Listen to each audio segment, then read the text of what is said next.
banyak lagi pertanyaan yang muncul itu yang menanyakan tentang fatwa ini, apakah sholat atau Baik, tidak. baik, Ya. baik. Akan ku jawab. Ya. Tidak ada yang sholat Ya. selain Tuhan. Ya. Kalau ada yang sholat selain Tuhan, maka dualah Tuhan. Itu mustahil, tak mungkin. Ya.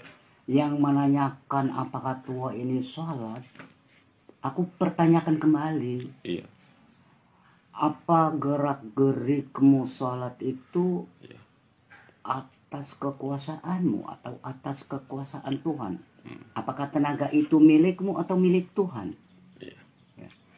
Kalau gerak-gerikmu itu berdasarkan engkau, maka engkau telah melawan Tuhan.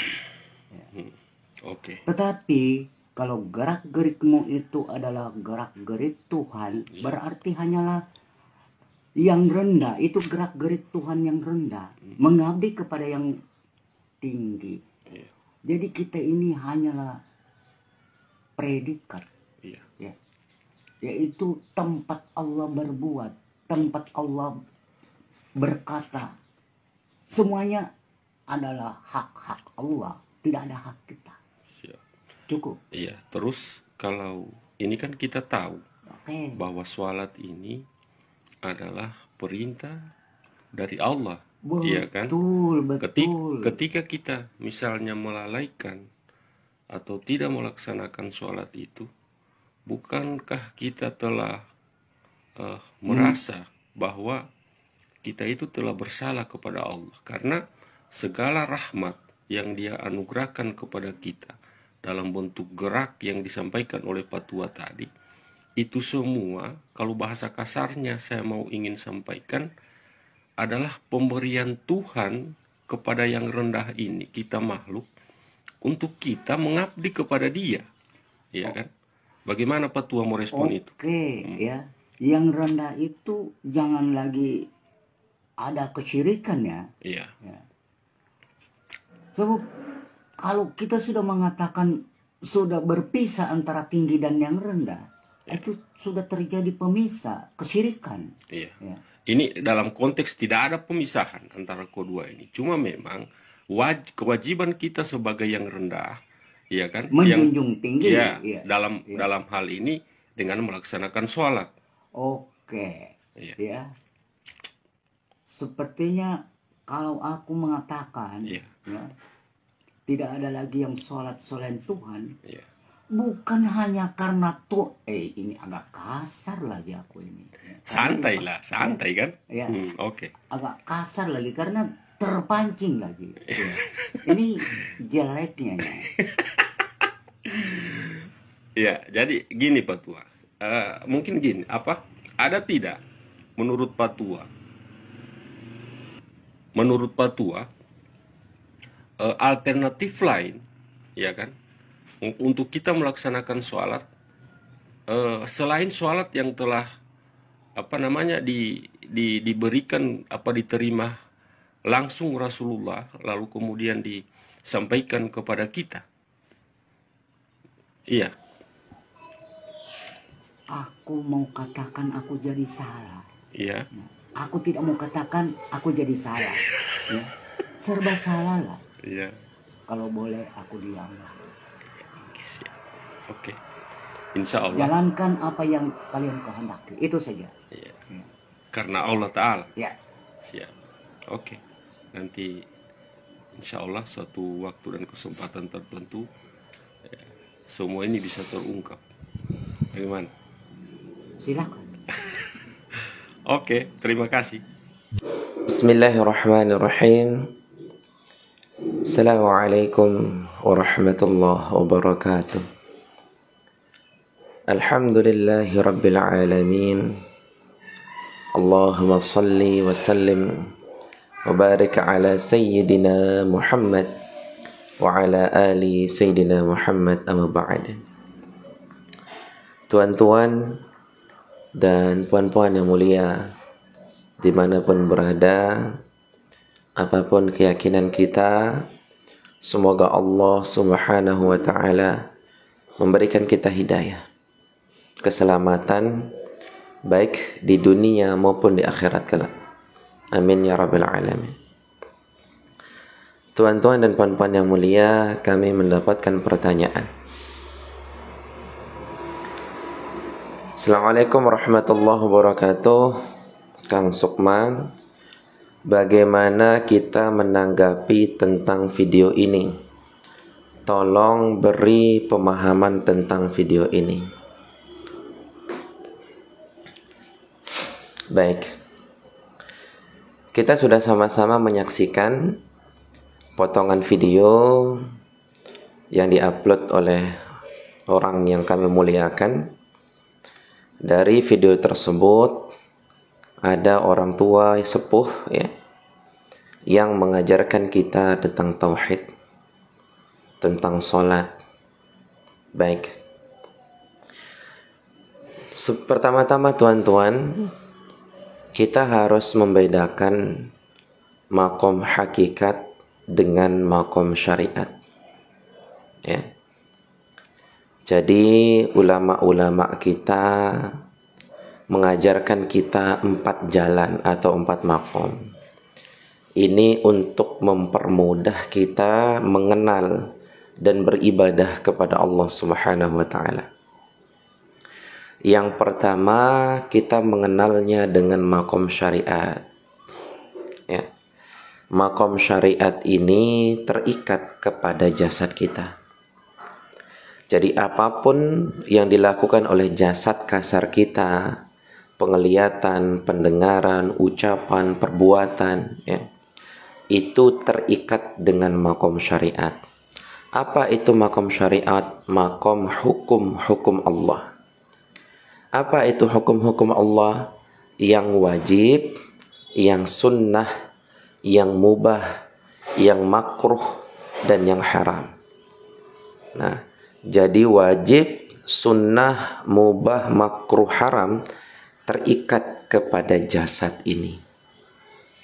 Jadi apapun yang dikatakan jasad, yang dilihat jasad, yang didengar jasad, yang diperbuat, yang dilakukan oleh jasad ini terikat dengan hukum syariat, terikat dengan hukum yang tadi, yang 5 tadi. Yang kedua, ada namanya makom tarekat. Apa itu makom tarekat? Makom jalan mengenal asma Allah. Letaknya pada hati kita. Nah, jadi makom tarekat ini tidak berbicara hukum, tetapi makom tarekat ini berbicara niat. Artinya kita melakukan sesuatu yang baik semata-mata karena Allah. Nah, itu yang dilihat oleh makom tarekat. Jadi bersihnya hati kita dari 20 penyakit hati, dari penyakit-penyakit hati. Lalu bersinggah sananya nama Allah di dalam dada, selain nama Allah keluar di dalam dada kita. Nah, tarekat berbicara itu, berbicara tentang hati. Yang ketiga, ada namanya makom hakikat. Makom hakikat itu berbicara tentang kesadaran kita, tentang rasa kita, tentang jiwa kita. Nah, itu makom hakikat. Bagaimana jiwa kita ini memandang Allah semata-mata. Nah, ini jiwa. Ini makom hakikat. Artinya ketika kita hidup, kita merasakan dalam rasa kita, dalam kesadaran kita, dalam jiwa kita, kita pandang Allah di dalam hidup. Artinya kita tidak hidup, tetapi kita dihidupkan oleh Allah. Kita tidak berjalan, tapi kita dijalankan oleh Allah. Kalau hakikat itu tidak berbicara dia di dalam rasa, merasa dihidupkan Allah, tapi nggak ngomong, nggak dia ngomong mengatakan aku dihidupkan Allah, nggak, tapi dalam rasanya nih, dalam rasa. Nah, itu hakikat. Nah, ketika yang 3 ini bergabung, ya, ketika jasad kita bersyariat, hati kita bertarikat, jiwa kita berhakikat, ya. Ketika jasad kita sesuai hukum-hukum Allah, hati kita karena Allah, jiwa kita merasa digerakkan oleh Allah, itulah tingkatan yang keempat, yaitu ma'rifatullah. Nah, lalu bagaimana cara memahami apa yang disampaikan di video tersebut? Ya. Bagaimana cara kita sholat menggabungkan 3 maqam berturut-turut? Baik. Yang pertama, Allah Subhanahu wa taala memerintahkan kita dalam Al-Qur'an untuk mendirikan salat. Ya. Jadi Allah taala memerintahkan kita semua mendirikan salat. Makanya dalam hadis maupun Quran biasanya kata salat didahului oleh kata qoma. Wa tuqimus shalah wa aqimus shalah. Nah, artinya berawal dari kata koma. Koma itu artinya telah berdiri. Maka kalau kita melihat hadis maupun Quran, kebanyakan perintah sholat diawali dengan kata mendirikan sholat, atau dengan kata koma. Koma itu artinya mendirikan. Sedangkan kita jarang sekali menemukan dalam Quran, dalam hadis menggunakan kata fa'ala, ya, atau mengerjakan, atau memperbuat, ya, jarang kita temukan. Artinya bahwa secara syariat Allah memerintahkan kita mendirikan sholat, tidak mengerjakan sholat. Kalau mengerjakan sholat, maka tiga-tiganya harus sholat. Jasad kita sholat, hati kita sholat, jiwa kita sholat. Itu mengerjakan sholat. Tapi kalau mendirikan sholat, ya cukup berdiri, ruku, sujud, duduk di antara 2 sujud.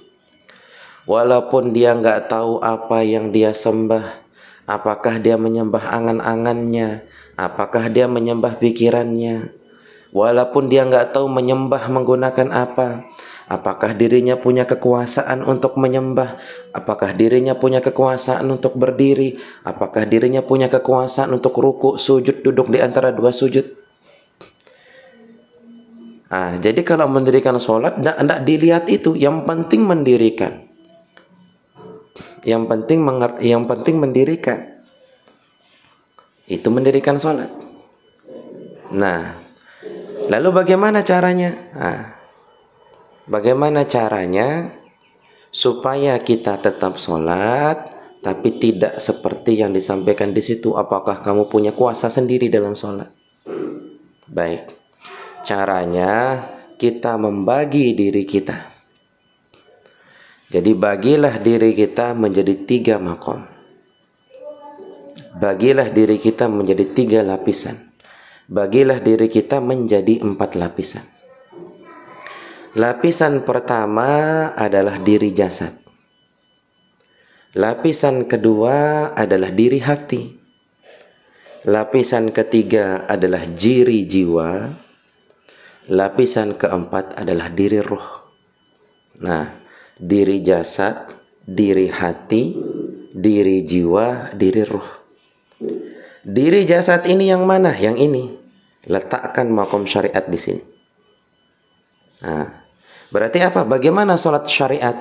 Sholat syariat adalah amal ibadah yang khusus yang diawali dengan takbiratul ihram dan diakhiri dengan salam.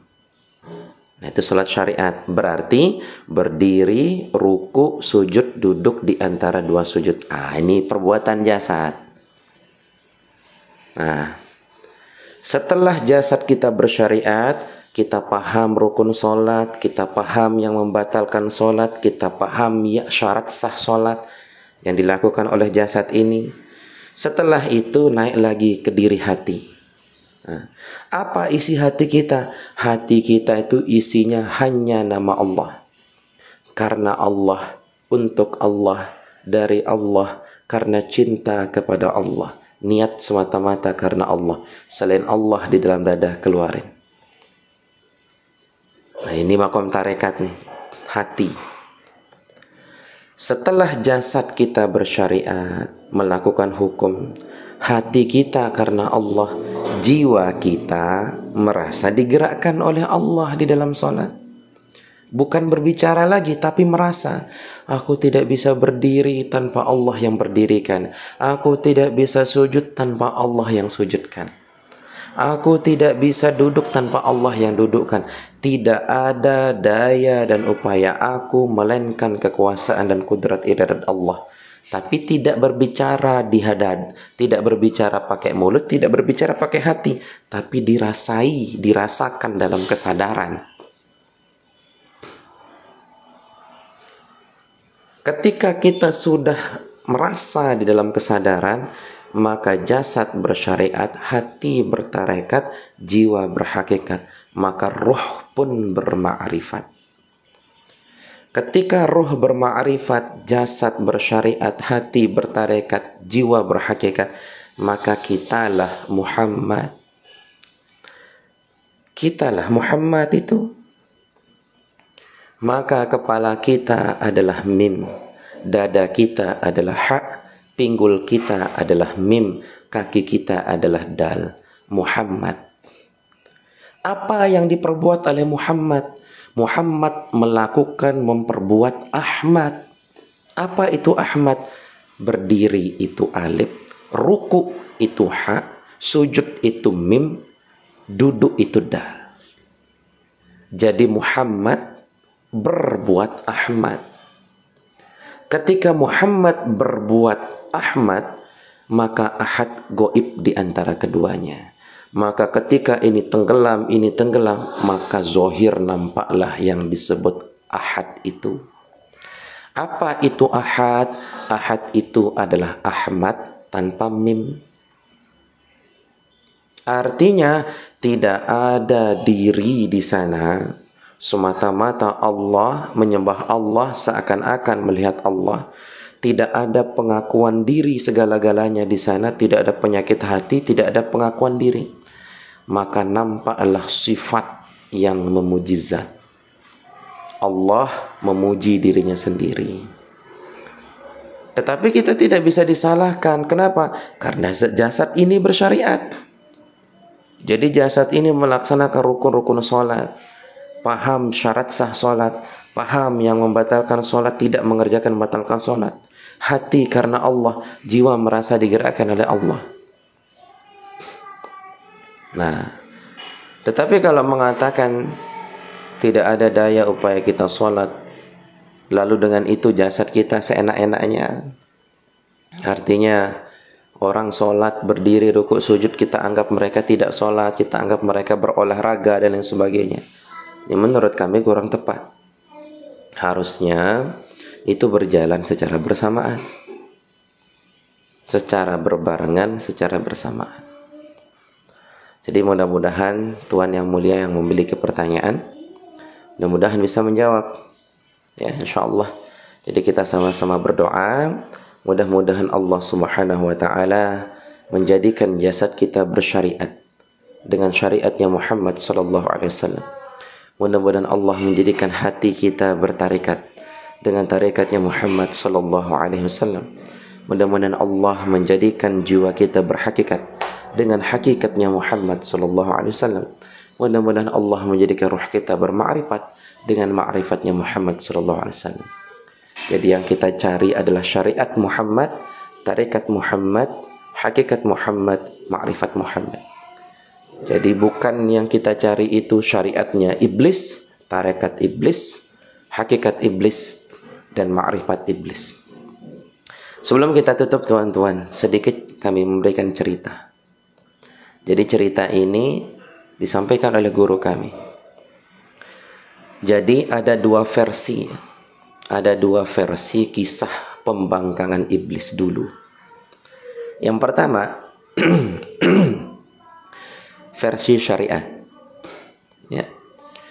Di dalam versi syariat kita akan mendengar kisah pembangkangan iblis itu seperti ini. Ketika Allah Ta'ala menjadikan Adam, ya, ketika Allah Ta'ala menjadikan Adam, lalu Allah memerintahkan semua sujud kepada Adam. Iblis tidak mau sujud kepada Adam. Iblis berkata, aku lebih baik daripada Adam. Aku lebih mulia daripada Adam. Ini versi syariat. Kisah iblis ini dalam versi syariat, kita paham bahwa kesalahan iblis pada versi ini karena iblis tidak berhakikat. Kenapa iblis tidak berhakikat? Itulah kenapa iblis merasa diri lebih mulia daripada Adam. Seandai kata iblis berhakikat pada versi ini, maka iblis akan merasakan, aku selama ini sholat kepada Allah, tapi aku tidak ada daya dan upaya untuk sholat, kecuali Allah yang memberiku hidayah untuk sholat. Maka iblis tidak akan merasa lebih mulia daripada Adam. Toh dia juga diciptakan Allah, toh dia juga dikudrat iradatkan oleh Allah untuk sholat, untuk berilmu. Jadi tidak ada merasa dalam iblis. Tidak ada iblis. Nggak akan merasa iblis. Nah, ini versi syariat. Jadi cerita iblis dalam versi syariat, salahnya iblis karena tidak berhakikat. Karena iblis tidak berhakikat, itulah kenapa iblis merasa diri lebih mulia dari Adam. Ini versi syariat. Nah, versi hakikatnya gimana? Nah, kalau versi hakikat, ini kami dengar dari guru kami. Ketika Allah menjadikan Adam, Allah memerintahkan semua sujud kepada Adam. Iblis nggak mau sujud kepada Adam. Iblis tidak mau sujud kepada Adam. Ini menurut versi hakikat, cerita versi hakikat. Iblis tidak mau sujud kepada Adam. Apa kata iblis? Engkau sendiri yang memerintahkan aku hanya sujud kepadamu. Dengan alasan itu, aku tidak mau sujud kepada Adam. Nah, ini versi hakikatnya. Jadi iblis tidak mau sujud kepada Adam karena iblis hanya mau sujud kepada Allah. Nah, salahnya iblis di mana? Salahnya iblis di versi hakikat karena iblis tidak bersyariat. Padahal perbuatan sujud adalah perbuatan syariat. Artinya, coba saja dia sujud ke Adam. Coba saja kita sujud menghadap Ka'bah. Tetapi hati karena Allah, jiwa merasa digerakkan oleh Allah. Selesai kan? Artinya pada versi hakikat iblis salah karena tidak bersyariat. Pada versi syariat iblis salah karena tidak berhakikat. Lalu bagaimana? Bagaimana yang benar? Menjalankan kedua-duanya. Menjalankan syariat dan menjalankan hakikat. Inilah yang disebut Muhammad. Inilah Muhammad. Itulah yang kita contoh.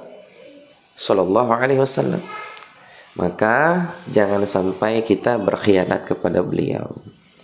Kita ikuti contoh-contoh dari beliau, perbuatan beliau, ucapan beliau, diamnya beliau, keputusan beliau.